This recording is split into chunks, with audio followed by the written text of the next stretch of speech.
Sébastien nous a prévu une petite chronique sur les échecs. Effectivement, nous allons aujourd'hui parler d'échecs. Alors, pas d'échecs sentimentaux ou d'échecs professionnels, mais simplement d'échecs, du jeu d'échecs. C'est plus rassurant du coup. Appelé communément le roi des jeux ou même le jeu des rois. Alors les échecs, ça fait partie des jeux les plus connus au monde. On estime que, à l'heure actuelle, dans le monde, un adulte sur 4 connaît au moins, vaguement, brièvement, les règles du jeu d'échecs ou en a déjà entendu parler. C'est vrai ça. D'accord. Okay. Et il faut savoir qu'il y a plusieurs millions de joueurs d'échecs dans le monde. Okay. Et que tous les pays du monde, presque, ont des joueurs d'échecs, même amateurs, en leur sein. D'accord. Ce qui est pas mal. Ouais, c'est pas mal. Ouais. C'est ouf. C'est le jeu le plus connu et le plus joué sur Terre, quoi, en fait. Et c'est vrai qu'en Asie, ils jouent plutôt au Go ou au shogi. Parce qu'en fait, les shogi, c'est une espèce d'échec japonais, quoi, pour plus ou moins. Okay. Mais qui est beaucoup plus complexe. Le jeu d'échecs, d'où vient-il? Tous les historiens du jeu ne sont pas tous d'accord, mais il semblerait que l'origine du jeu d'échecs se trouve en Inde, du moins dans une région de l'Inde actuelle. D'accord. À une époque, pareil, également discutée. Est-ce avant Jésus-Christ? Est-ce après Jésus-Christ? En tous les cas, il y a un jeu de stratégie qui apparaît il y a entre 1500 et 2000 ans dans le monde indien. Là où on a une trace précise de ce jeu, c'est dans le monde arabe au Xe siècle. Alors le jeu il est assez différent de celui qu'on connaît aujourd'hui. Déjà au niveau des pièces, il y a un roi, le même que le nôtre aujourd'hui, qui se déplace simplement d'une case mais dans n'importe quelle direction. Un vizir qui se déplace de 2 cases en diagonale. D'accord. Un éléphant qui se déplace d'une seule case en diagonale. Le cheval qui est l'équivalent de notre cavalier actuel qui a un déplacement en L. Un char qui se déplace d'autant de cases qu'il veut à l'horizontale ou à la verticale. Et un soldat qui se déplace d'une seule case en avant. Ce jeu d'échecs arabe, il va très vite arriver en Europe, et là en Europe, il va connaître plusieurs modifications.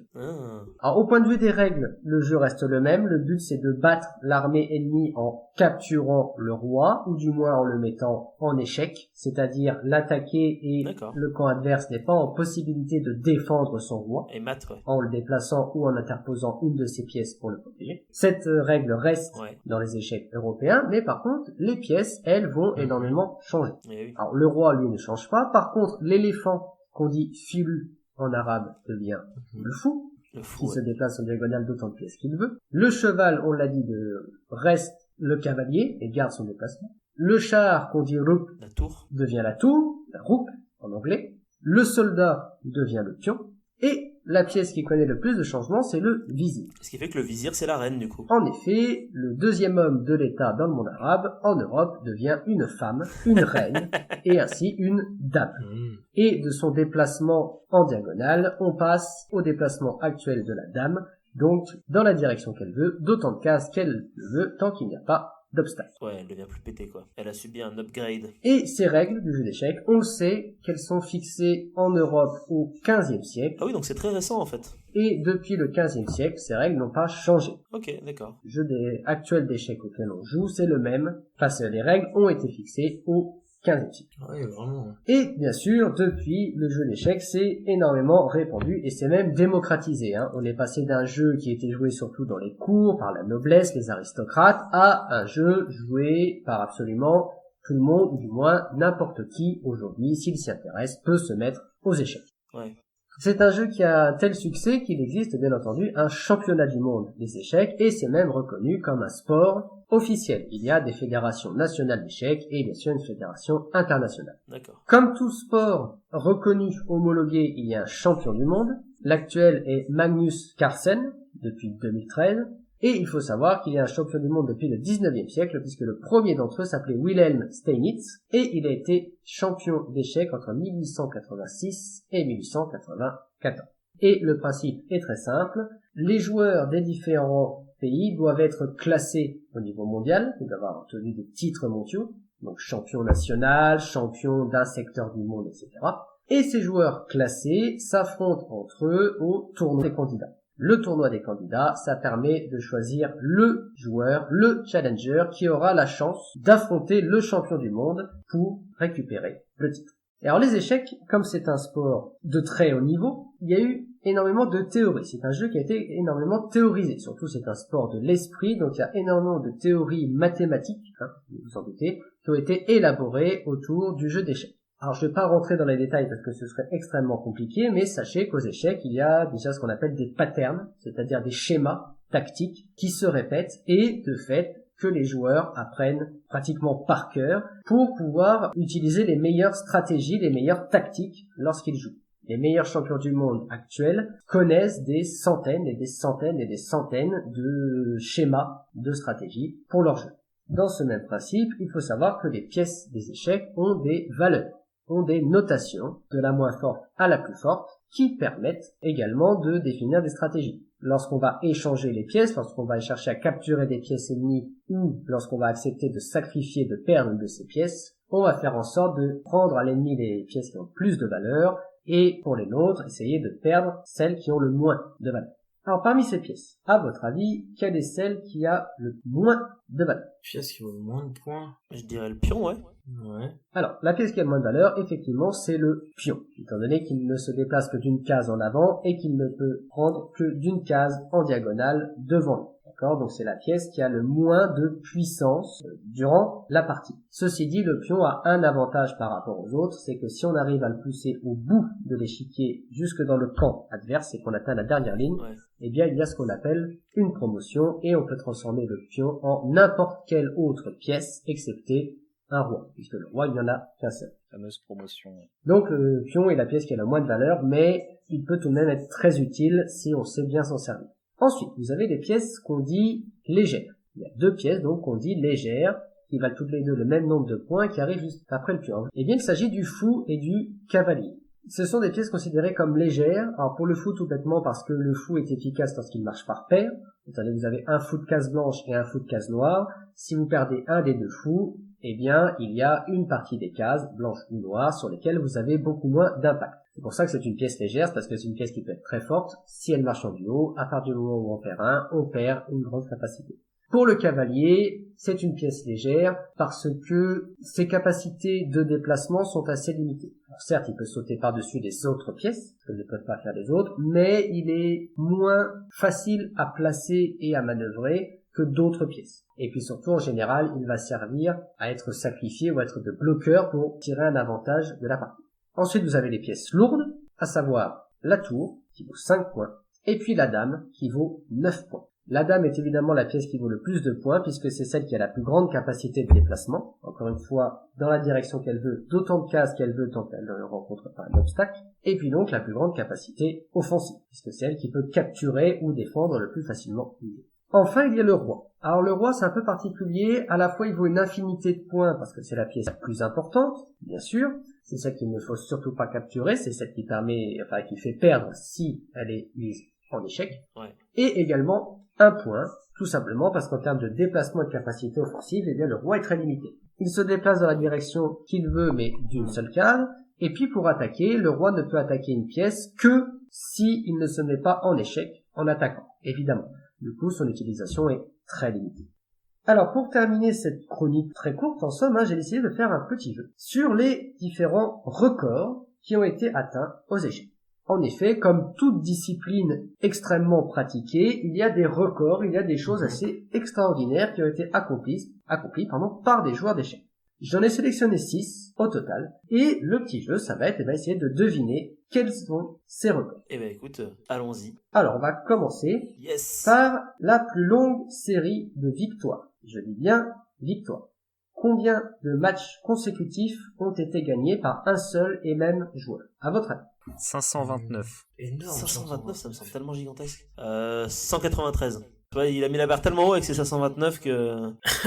Moi, je voulais vous aider à gagner, les gars. J'ai le droit de changer, du coup. Je dirais 50. On va descendre un peu, alors on va faire 45. 42. Eh bien, la plus longue série de victoires, elle est détenue par le joueur américain Robert James Fischer, dit aussi Bobby Fischer, qui est devenu champion du monde, d'ailleurs, en 1972 face au russe Boris Spassky. Eh bien, justement, entre 1970 et 1972, alors qu'il essayait d'accéder au titre mondial, Bobby Fischer a enchaîné 20 victoires consécutives. D'accord. La dernière, c'est 20 victoires et bien évidemment sa victoire face à Boris Spassky et son accès au titre de champion du monde. Ok. D'accord. Ensuite, deuxième record, la plus longue série, cette fois-ci sans défaite. Alors ce que j'entends par sans défaite, ça compte les victoires, bien entendu, mais aussi les matchs nuls, puisque techniquement parlant, un match nul n'est ni une victoire, ni une défaite. Donc la plus longue série de victoires et de matchs nuls. 42. Attention. Ah, du coup, j'aurais Il dit faut forcément moins. que ce soit moins, donc je dirais 8. Bah ouais. Bah non, c'est plus, justement. Parce que avant, il comptait que les d'accord, victoires, uniquement les victoires. Là, c'est les victoires ou les nuls. Donc c'est beaucoup d'accord. plus, à mon avis. Donc moi, je maintiens mon 42. 30. Eh ben, je maintiens mon 45 de tout à l'heure. Je talonne. Eh bien, cette longue série, elle est détenue par Mikhail Tal, un joueur de l'ex-URSS, qui a enchaîné 95 matchs sans défaite entre 1973 et 1974. Du coup, il a dû avoir beaucoup de nuls. Putain. En fait, le gars, il était doué pour pas perdre. C'est déjà vachement bien, hein. C'est beau. Bah en vrai, ouais. La troisième, la plus grand nombre de simultanés. Alors, tout d'abord, qu'est-ce qu'une simultanée? Une simultanée, c'est très simple, c'est le nombre de parties en simultané, du coup, marche. en même temps, qui est capable de jouer un joueur. Faut savoir que ça se fait beaucoup, les joueurs Oui, il passe de l'un à professionnels l'autre. d'échecs. Alors, en général, c'est plutôt des parties d'exhibition, d'accord? C'est pour faire le spectacle, c'est pour faire la promotion des échecs, mais ça arrive très régulièrement que des joueurs titrés, classés, très talentueux, mènent plusieurs parties en simultané. Et donc, ce que je vous demande, c'est le plus grand nombre de parties simultanées, le plus grand nombre de parties jouées en même temps, à votre avis. D'accord. 20. Oh putain la vache. Je sais pas, 10. C'est pas beaucoup 10. Ah, c'est pas beaucoup. Ouais. Ok, bah une centaine. 150. Moi, j'avais dit 20, je maintiens mon 20. Eh bien, ce record, il est détenu par Ehsan Gaem Maghami, un joueur iranien, qui, il y a quelques années de cela, a disputé 604 parties Oh putain. en simultané. Vache. Oh, La logistique devait être Mais ça affreuse. doit être Ce qui est horrible. quand même énorme, hein. Et sur ces 604 parties, il a réussi à en gagner 580, à n'en perdre que 8 et à faire 16 matchs nuls. Je vais vous expliquer un petit peu la performance, hein, quand même. Sur 604 parties, 580 gagnés, c'est quand même excellent. Alors, il faut quand même savoir que durant ces simultanés, en général, parmi les adversaires, comme c'est du spectacle de l'exhibition, on fait jouer un peu tout le monde, aussi bien des joueurs un peu expérimentés que des débutants, des adultes comme des personnes plus âgées, comme des enfants. Donc, c'était pas non plus des joueurs de son niveau qui étaient face à Ehsan Gaem Maghami, mais tout de même 580 parties gagnées pour 604 parties en simultané, c'est assez impressionnant. Quatrième record, le nombre de simultanés, mais cette fois-ci joué à l'aveugle. Qu'est-ce que j'entends à l'aveugle? Eh bien tout simplement, le joueur a un bandeau sur les yeux, ou du moins quelque chose qui l'empêche de voir le plateau de jeu, ou en l'occurrence les plateaux de jeu. Donc le joueur joue de tête. Je vous parlais tout à l'heure de cette capacité qu'avaient les joueurs professionnels à retenir différentes stratégies. Et bien là, c'est tout simplement retenir une partie et ça se rappeler quel coup on a joué, quel coup a joué l'adversaire. Bon, déjà ça c'est compliqué. Maintenant, à votre avis, combien de parties au maximum en simultané est-ce qu'un joueur est capable de jouer? J'imagine qu'on est sur quelque chose d'élevé aussi. J'ai envie de dire 20. 193. Parce que quand même, le gars, il faut qu'il se souvienne de chaque truc sur chaque plateau, quand même. Je me dirais 15. Elle dit c'est déjà énorme. Ouais, 25. Alors ce record, il est détenu par l'américain Mark Lang, qui a disputé 46 parties à l'aveugle. Mais quoi, mais comment c'est humainement Il en a possible, gagné en combien fait, de faire ça? Ah, je sais pas du tout. Sur ces 46 parties, il a eu 25 victoires, 19 nuls et seulement 2 défaites. Mais en fait, c'est des robots, c'est ça? Ils ont Iam été créés par Machine. des extraterrestres. hein. C'est ça. Bah non, parce qu'ils se font battre par des Mais- ordinateurs. Mais j'arrive déjà pas à retenir ce que j'ai fait il y a 5 minutes. Cinquième record, la partie la plus longue en termes de temps. Quelle a été la partie la plus longue jamais disputée? Ah, une semaine. Ouais, c'est ce que j'allais dire, ça doit être jour, une question je de pense une jour. semaine. Ouais, c'est sûr que c'est une question de jour. Moi, j'aurais tendance à dire 50 heures. Allez. Ah, moi j'ai dit une semaine, 7 jours. Ouais, Et ils se sont pas reposés le dimanche. allez, 4 jours. 4 jours. c'est ça, Les le dieux. dieu des échecs. Alors ce record, il est attribué à 2 joueurs, parce qu'il faut 2 joueurs pour jouer aux échecs, qui s'appellent Nikolic et Arsovic.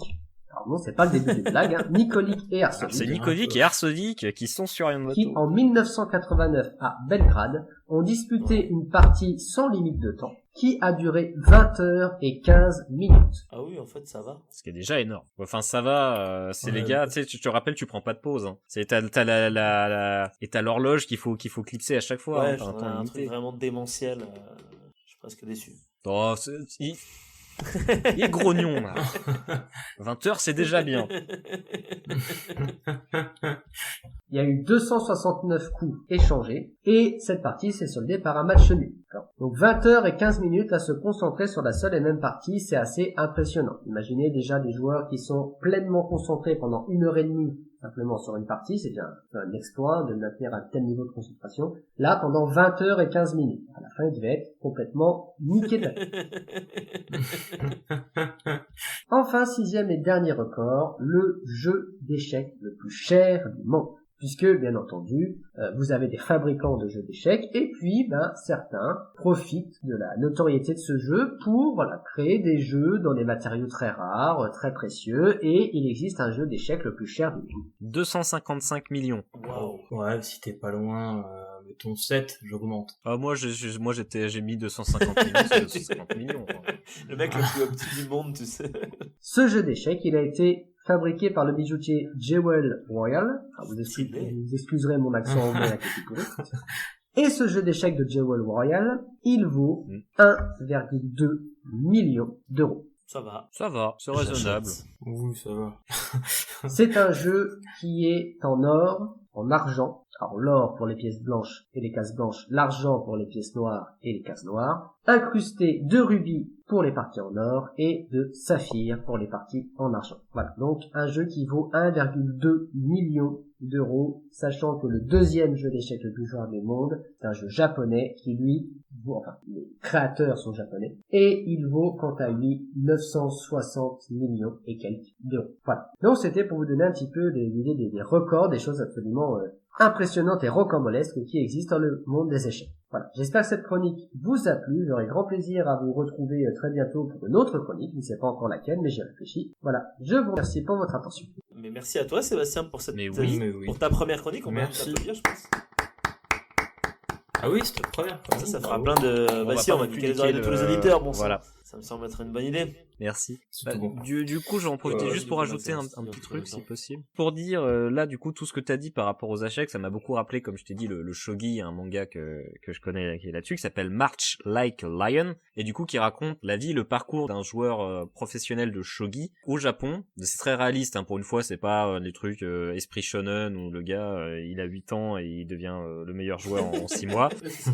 Non, pour le coup, c'est un gars de 17 ans qui, du coup, quitte plus ou moins le collège pour devenir joueur professionnel de shogi, et il galère sa race, il est dépressif, et ça raconte quand même pas mal tout ce que t'as raconté, c'est-à-dire sur le monde pro du shogi, et sachant que le jeu du shogi, c'est un jeu qui ressemble très fortement aux échecs. Il y a le même principe, par exemple, que quand t'arrives de l'autre côté du plateau, t'as du coup une promotion. La seule différence, c'est que au niveau des coups, tu vas avoir plutôt des généraux d'argent, des généraux d'or, et en fait que chacun va pouvoir que battre les ennemis sur un nombre de cases limité autour de lui, plus que pour les déplacements en fait. Mais du coup, c'est plus complexe que les échecs. Mais si par exemple vous aimez les mangas ou l'animation, il y en a pas vraiment d'échecs de mangas qui me viennent à l'esprit, mais il y a March Like a Lion qui est très sympa et qui parle de shogi. D'accord. Voilà. Du coup, merci Seb pour toutes tes informations. Merci aussi à Maxime pour tes petites informations supplémentaires. Si vous vous êtes autant amusé que nous en écoutant cette vidéo, moi je vous conseille très fortement d'aller checker un petit peu partout sur la chaîne parce que vous y trouverez plein de jeux similaires, d'autres jeux un petit peu différents également. Quoi qu'il en soit, moi je vous propose de vous abonner, de partager, de mettre un petit pouce bleu et de nous suivre sur les réseaux sociaux. À très bientôt.